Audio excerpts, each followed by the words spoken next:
오늘 이 시간에 우리에게 주시는 하나님의 말씀 같이 함께 보도록 하겠습니다. 히브리서 2장 17절부터 3장 1절까지의 말씀입니다.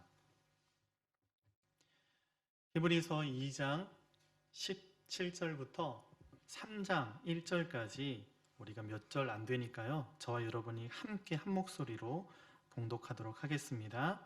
같이 함께 읽습니다. 그러므로 그가 범사의 형제들과 같이 되심이 마땅하도다. 이는 하나님의 일에 자비하고 신실한 대제사장이 되어 백성의 죄를 속량하려 하심이라. 그가 시험을 받아 고난을 당하셨은즉 시험 받는 자들을 능히 도우실 수 있느니라.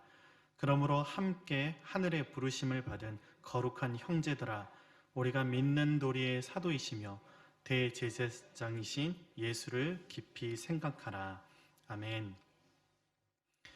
오늘 우리가 읽은 본 말씀을 중심으로 공감하시는 예수를 깊이 생각하라 라는 제목으로 하나님의 말씀 함께 나누겠습니다. 우리는 주님이 이 땅 가운데 오신 날을 기념하는 또 성탄절을 기다리고 있습니다. 더 나아가서는 주님께서 약속하신 대로 이 땅 가운데 다시 오실 것들을 기다리는 대림절, 그 세 번째 주일에 주님 앞에 나왔습니다. 소망하는 것은 이 시간에 오늘 말씀에서 도전하고 있는 것처럼 그 예수님을 깊이 생각하는 저와 여러분이 되기를 주님의 이름으로 축원합니다. 바로 우리가 읽은 히브리서 3장 1절에서 깊이 생각하라 라고 말씀하고 있는 것인데요. 이 단어는 헬라어로 카타노의 사태라는 단어가 쓰였습니다. 이 카타노의 사태라는 말이 깊이 생각하다라는 말로 번역이 되었는데 어떤 의미를 가지고 있냐 하면 마음을 고정시키다라는 그런 뜻을 가지고 있는 단어입니다. 그러니까 예수님을 깊이 생각한다라는 것은 예수님께 우리의 마음을 고정시킨다라는 의미인 것입니다. 구원받은 성도들이 어떤 사람들입니까? 그 마음이 예수님께 고정되어 있는 사람들이다라는 것입니다.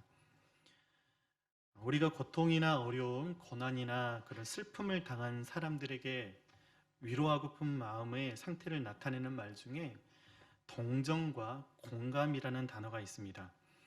하지만 이 동정이라는 단어하고 이 공감이라는 단어에는 분명한 차이가 있는 것을 우리는 알 수가 있습니다. 바로 그 차이를 결정짓는 것이 바로 위치입니다. 위로를 해주는 사람이 위로가 필요한 사람의 어느 위치에 있느냐에 따라서 이 동정과 공감으로 나뉘게 된다라는 것입니다. 동정은요, 고통과 슬픔을 당한 사람에게 대해서 불쌍한 마음을 가지고 위로의 말을 건네는 것을 뜻하는 것인데, 그래서 우리는 이렇게 이야기를 합니다. 참 안 됐다, 어떻게 하니, 좀 힘든 이야기를 우리가 듣잖아요. 그러면 많이 힘들지, 이렇게 위로하곤 합니다. 물론 이런 것들이 우리의 진심을 담아서 위로하는 것이고 또한 이 또한 긍휼의 표현입니다. 하지만 위로해주는 그 사람의 위치는 여전히 어려움을 당한 사람으로부터 떨어져 있는 것을 우리는 보게 됩니다. 그렇지만 공감은 다릅니다. 공감은 고통과 슬픔을 당한 사람과 똑같이 되는 것입니다. 위로해주는 사람 스스로가 슬픔을 당한 사람이 되는 것입니다.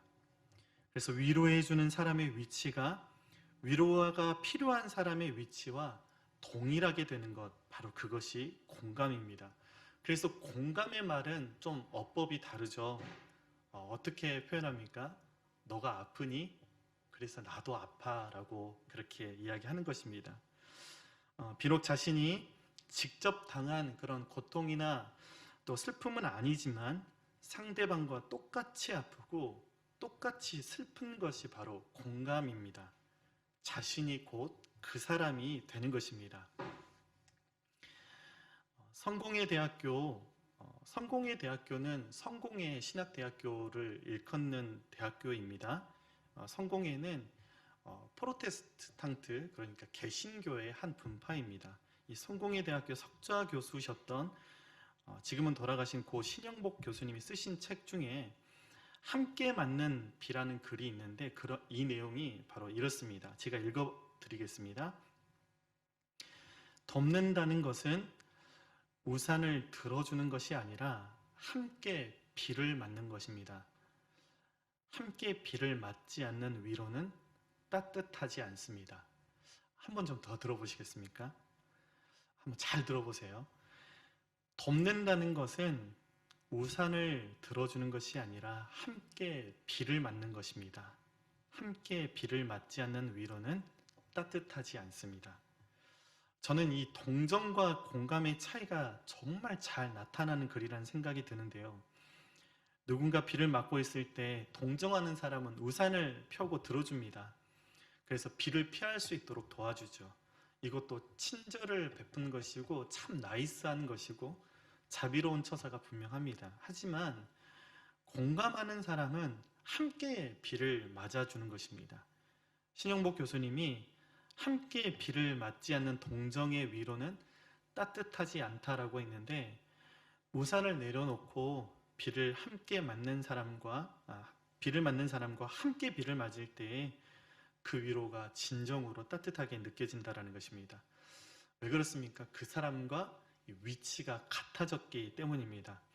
동일한 입장이 되는 것, 그래서 비가 올 때 함께 비를 맞는 것이 바로 공감이다라는 것입니다. 성경에서 이 공감의 대표적인 사건이 있는데 바로 성자 하나님이신 예수님께서 인간이 되신 성육신 사건이 바로 그것입니다. 예수님은 하나님이셨습니다. 그렇지만 우리와 같이 종의 형체를 지니신 인간이 되셨습니다. 그래서 우리가 느끼는 그런 기쁨은 물론이고 우리가 당하는 그런 슬픔과 고통, 또 굶주림과 목마름까지도 똑같이 예수님께서는 경험하셨습니다. 심지어는 죽음까지도 예수님은 경험하셨습니다. 그리고 예수님은 자주 사랑하는 이들을 떠나보내는 그런 슬픔을 겪으셔야만 했습니다.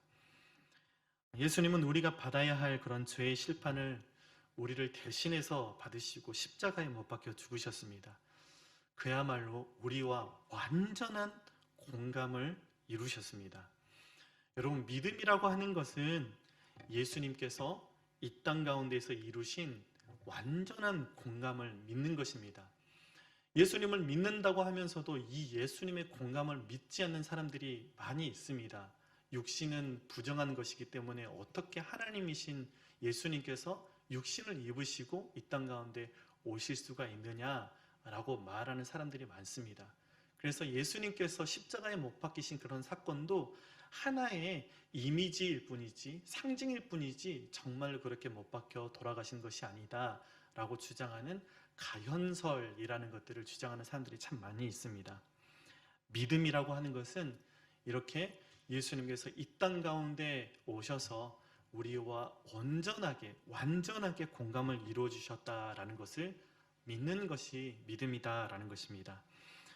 오늘 본 말씀은 우리에게 그렇게 우리를 공감해 주시는 예수님을 깊이 생각하라라고 도전하고 있는데요. 이처럼 공감하시기 위해서 이 땅 가운데 오신 그런 예수님을 깊이 생각하는 것이 우리에게 주는 의미가 무엇인지 이 시간에 3가지 정도로 함께 나누기를 원합니다. 첫 번째로, 여러분, 우리가 공감하시는 예수님을 깊이 생각하면 그로 인해서 우리가 상상할 수 없는 위로를 얻게 되는 것입니다. 예수님께서 이미 온갖 고난과 고초를 다 경험해 보셨기 때문에 우리의 사정을 너무나 잘 아십니다. 그래서 우리와 동일한 감정을 가지시고 우리를 마음속 깊이에서부터 우리를 위로해 주시는 것입니다. 우리가 험한 세상 살면서 고난을 당하고 또 슬픔을 당하기도 하고 고통 가운데 있을 때 예수님께서는 2팔을 벌리시고 우리를 안아주십니다. 그래서 마태복음 11장 28절에서는 우리에게 이렇게 말씀하고 있는데요. 우리 같이 함께 잘 아시는 말씀인데 같이 함께 이 말씀을 읽어보면 좋겠습니다. 시작! 수고하고 무거운 짐진 자들아 다 내게로 오라. 내가 너희를 쉬게 하리라. 아멘. 예수님께 나아갈 때 우리가 진정한 위로를 얻게 된다라는 것입니다. 우리가 험한 세상 살면서 고난을 당하면 때때로 이 혼자라는 생각이 들 때가 있습니다. 아무도 내 사정과 내 마음 모르는 것 같아서 소외감 들 때가 참 많이 있습니다. 이 고난 당할 때 우리가 힘든 이유 중에 하나는 바로 이 홀로라는 느낌 때문입니다. 그렇지만 우리가 홀로 고난을 당하는 것 같이 외로울 때에도 우리가 십자가 앞에만 나아가면 우리의 마음을 알아주시는, 공감해 주시는 예수님이 계신 것입니다. 그래서 예수님께 나아가서 우리가 기도할 때 아프니? 너가 아프니까 나도 아프다라고 예수님께서 우리를 안아주시고 말씀해 주시는 것입니다. 예수님께서 그렇게 우리를 속속들이 아시고 우리의 마음의 구석구석까지 아시는 분이심을 믿습니다. 예수님은 어쩌면 내가 나를 아는 것보다 우리 자신을 더 잘 아시는 분이십니다. 우리를 만드신 분이시기 때문에 그렇습니다. 어떨 때는 그렇지 않습니까? 내가 아닌 것 같아요. 내 마음인데 내가 내 마음을 모르겠어요. 그런데 그때조차도 예수님께서 우리의 마음을 알아주신다라는 것입니다. 중요한 것은 예수님은 이 고통을 철저하게 인간적인 수준에서 알고 계신다라는 것입니다. 예수님께서 우리를 알아주신다라고 말씀하고 있는데 그것은요, 여러분, 이 창조주로서 지식적으로 알아주시는 것이 아니라 채울하심으로 비롯된 그런 알아주심이라는 데 의미가 큽니다. 우리의 고통에 대한 그런 예수님의 지식은요, 추상적이거나 상아탑 속의 교과서적인 그런 지식이 아닙니다. 그런 예수님의 전지성과 깊은 고통에 대한 예수님의 채울하심이 결합되어서 고통에 빠진 우리를 완벽하게 위로해 주시고 알아주신다라는 것입니다. 그렇게 예수님께서는 우리가 고통 속에서 허우적대고 힘겨워할 때에 우리를 내버려 두지 않으십니다. 고통 가운데 있을 때 우리는 어쩌면 양과 같아서 각기 제 길로 갔거늘 그가 우리의 모든 고통을 대신 지셨다라고 성경은 말씀하고 있는데 우리 너무나 그럴 때 많지 않습니까? 양과 같이 각기 다른 길로 우리가 갈 때가 많습니다. 그렇지만 그때조차도 주님께 나아갈 때 주님께서 우리를 안아주시는 것입니다. 마치 그것은 누가복음 말씀처럼 돌아온 탕자가 집에 나아갔을 때 내가 아버지의 아들이라 일컬음을 받기가 어렵겠다. 아버지한테 가서 종으로 써달라고 해야지 라고 생각하면서 갔을 때 그 아버지는 다시 그 아들을 안아주시고 다시 일으켜주시고 이 아들의 권리를 회복시켜 주셨던 것처럼 하나님께서는, 예수님께서는 우리가 어떤 상황과 환경에 있다고 하더라도 주님께만 나아가면 괜찮아, 잘했어, 여기까지 잘 왔어 라고 말씀해 주시는 그런 분이시다라는 것입니다. 그렇게 우리를 공감해 주시는 예수님은 절망 가운데 있는 우리에게 다가오셔서 우리를 위로해 주시고 우리를 새롭게 해 주신다라는 것입니다. 두 번째로 우리가 공감하시는 예수님을 깊이 생각하면, 그 말은 다시 말하면 예수님께 우리의 마음이 고정되어 있으면 우리도 주님께서 승리하셨던 것처럼 승리할 수 있게 됩니다. 예수님은 우리와 동일한 조건 속에서 승리하셨습니다. 마태복음 4장 말씀을 보면 사탄이 예수님을 시험하는 장면이 나옵니다. 여러분, 그때뿐만이 아니죠. 예수님의 공생의 기간 내내 사탄의 시험이 있었습니다. 도전이 있었습니다. 온갖 핍박이 있었습니다. 그럴 때마다 예수님께서는 말씀으로 당당히 승리하셨습니다. 예수님께서는 이와 같이 말씀으로 승리해 보신 경험이 있으시기 때문에 예수님은 우리가 시험받을 때 승리하는 법 또한 가르쳐 주십니다. 그렇기 때문에 우리는 고난 가운데서 승리하신 예수님을 깊이 생각해야 하는 것입니다. 우리가 어렵고 힘든 일이 있을 때마다 예수님을 바라보면 세임과 용기가 넘치기 때문입니다.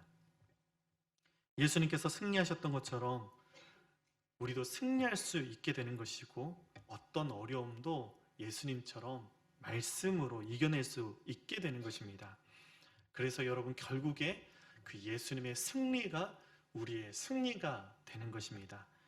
그래서 요한복음 16장 33절에서는 이것에 대해서 우리에게 이렇게 말씀하고 있습니다. 제가 읽어드리겠습니다. 한번 하나님의 말씀을 경청하십시오. 이것을 너희에게 이루는 것은 너희로 내 안에서 평안을 누리게 하려 함이라. 세상에서는 너희가 환난을 당하나 담대하라. 내가 세상을 이기었노라. 아멘. 저는 이 첫째 아이가 돌이 막 지났을 때 일을 평생 잊을 수 없을 것 같습니다. 늘상 우리 부모님들이 아이를 키우면서 경험해 보실 만한 그런 경험이었는데 저한테 참 큰 인사이트를 하나님께서 주셨습니다. 제가 한국에 있을 때 이제 그 첫째 아이가 벌써 우리 중등부가 되었는데 이 첫째 아이가 더일 때였어요. 이제 걸음을 이렇게 아장아장 한 걸음씩 한 걸음씩 이렇게 걷기 시작했습니다. 쉬는 날에 이 아이를 데리고 산책을 나가기 위해서 제가 이렇게 집을 나섰는데 한 걸음 한 걸음 아장아장 잘 따라오더라고요. 그런데 갑자기 이렇게 멈춰 서는 것이었습니다. 뒤를 돌아보니까 이렇게 길가에 수로가 있지 않습니까? 이 수로를 덮고 있는 그 철망이라고 하는데 이 스틸 그레이팅이라고 하더라고요. 이 철망 때문에 그 철망 사이로 이렇게 수로 밑이 이렇게 보이는 거예요. 그러니까 이 아이 눈에는 밑이 보이니까 거기에 올라가면 빠질 것 같다는 생각 때문에 걸음을 못 떼고 있었던 것입니다. 근데 뭐 어른들은 그냥 튼튼하니까 밟고 지나가지 않습니까? 제가 밟고 지나간 거였습니다. 먼저 지나가서 있는데 아이가 안 오니까 돌아보니까 아이가 안 오고 있었던 거예요. 그래서 제가 그때 이 딸아이 이름이 유진인데 또 저희 우리 신기품 선생님도 유진이도 있지만 또 유진이가 있습니다. 유진이한테 유진아 올 수 있어. 이렇게 아빠 보고 이쪽으로 와. 라고 그렇게 몇 번 이야기를 했습니다. 근데 아이의 시선이 이 수로에 고정되었던 이 시선이 저에게 아빠한테 이렇게 시선이 바뀌니까 저한테 시선이 고정되니까 아빠를 바라보고 그 수로를 뛰어넘더라고요. 여러분 주님께서도 동일하게 우리에게 그렇게 말씀해 주시는 것입니다. 나도 그 고난을 건너왔어. 너도 건널 수 있어. 나 바라보고 너의 시선을 나에게 고정시키고 너의 마음을 나에게 고정시키고 그 고난을 건너올 수 있도록 예수님께서 우리를 붙들어 주신다라는 것입니다. 여러분 그렇게 우리는 공감하시는 예수님께 우리의 마음이 고정되어 있을 때 우리가 어떤 시험과 환난 속에서도 승리할 수 있게 되는 것입니다. 세 번째로 공감하시는 예수님을 깊이 생각할 때 우리는 모범을 보여주신 예수님처럼 누군가에게 공감해 줄 수 있는 삶을 살게 됩니다. 예수님은 우리에게 공감의 모델이 되십니다. 그리고 우리에게 도전하십니다. 그래서 베드로전서 2장 21절에서는 이렇게 말씀합니다. 제가 읽겠습니다. 이를 위하여 너희가 부르심을 받았으니 그리스도도 너희를 위하여 고난을 받으사 너희에게 본을 끼쳐 그 자취를 따라오게 하려 하셨느니라. 또 고린도후서 1장 4절에서는 이렇게 말씀합니다. 우리의 모든 환난 중에도 우리를 위로하사 우리로 하여금 하나님께 받는 위로로서 모든 환난 중에 있는 자들을 능히 위로하게 하시는 이시로다. 우리가 예수님을 통해서 위로를 받음으로써 다른 사람들을 예수님처럼 위로할 수 있는 사람들이 된다라는 것입니다. 이런 모습을 가리켜서 상처 입은 치유자라고 그렇게 부르기도 합니다. 그래서 운디드 힐러라고 하죠. 여러분 많이 들어보셨을 것입니다. 그렇게 공감해 주신 예수님을 통해서 우리가 위로받은 것처럼 위로가 필요한 사람들을 우리가 위로해 줄 수 있는 사람으로 서게 된다라는 것입니다. 여러분 믿음이 무엇입니까? 믿음은 여러분 한 단어로 정의할 수 없는 신비에 가까운 그런 단어입니다. 그런데 저는 믿음을 생각해 볼 때 이렇게 묵상하게 되었습니다. 믿음이 무엇이냐 하면 그렇게 나와 공감을 이뤄주신 예수님을 믿고 이웃들과 공감하는 것이 바로 참된 믿음이다라는 것입니다. 그래서 예수님께서 우리에게 이렇게 말씀하시는데요. 우리 한번 같이 읽어봤으면 좋겠습니다. 요한복음 13장 34절 말씀입니다. 시작. 새 계명을 너희에게 주노니 서로 사랑하라. 내가 너희를 사랑한 것 같이 너희도 사랑하라. 아멘. 여러분, 이 말씀은요, 어떤 의미이냐 하면 예수님께서 우리를 공감해 주신 것처럼 우리도 서로 공감하면서 살아라 라는 의미인 것입니다. 우리가 예수님께서 세계병으로 말씀하신 이 공감을 실천하면, 그래서 우리가 비가 올 때 우산을 씌워주는 것을 뛰어넘어서 함께 그 비를 맞아준다면 어쩌면 우리 교회의 올해 표처럼 즐거워하는 사람들과 함께 즐거워하고 우는 자들과 함께 울면서 그 공감을 이루어가면 우리 교회는 물론이고 또 이기심으로 가득 차 있는 이 세상 가운데 하나님의 나라가 우리를 통해서 확장되어질 줄 믿습니다. 말씀을 맺겠습니다. 여러분, 이번 대림절 절기를 우리가 지내고 있는데 우리를 공감하시기 위해서 이 땅 가운데 오신 그 예수님을 우리가 다시 한번 깊이 생각했으면 좋겠습니다. 우리의 마음이 그 예수님께 고정이 되면 좋겠습니다. 그래서 여러분, 다시 한번 그 예수님을 뜨겁게 만나는 그렇게 기회로 삼는 저 여러분이 되기를 주님의 이름으로 간절히 축원합니다. 여러분, 그래서요, 이번 대림절 기간 동안에 또 다음 주에는 우리 크리스마스인데 한 가지 선물들을 받았으면 좋겠습니다. 바로 예수님의 그 위로와 예수님의 그 승리를 선물로 받고 더 나아가서 그 예수님의 모범을 따라서 우리도 다른 사람들에게 공감해 줄 수 있는 그런 사람이 되고 또 다른 사람들에게 승리의 모델이 될 수 있는 삶으로 살아가는 저 여러분들 되시기를 주님의 이름으로 간절히 바랍니다. 기도하겠습니다. 하나님 아버지, 이 땅 가운데 독생자 예수 그리스도를 보내주셔서 우리 삶에 깊이 공감케 하여 주셔서 감사합니다. 동일하게 고통당하시고 외면받으시고 배신당하시고 죽기까지 우리 삶에 공감해 주신 예수님, 그 예수님으로 인하여서 우리가 위로를 얻고 그 예수님처럼 우리 또한 말씀으로 승리하게 하여 주시옵소서.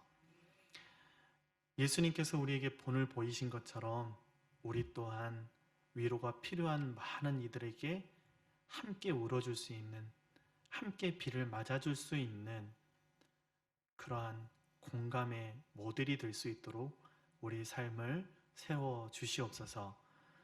대림절 기간을 우리가 계속해서 보내고 있습니다. 우리의 시선이 주님께만 고정되게 하시고 우리의 마음이 흔들리지 않게 하시고 흐트러지지 않게 하여 주시고 오직 주님께만 매어서 주님과 함께 동행하는 삶 믿음으로 살아내게 하여 주시옵소서. 예수 그 귀하신 이름으로 기도드립니다. 아멘.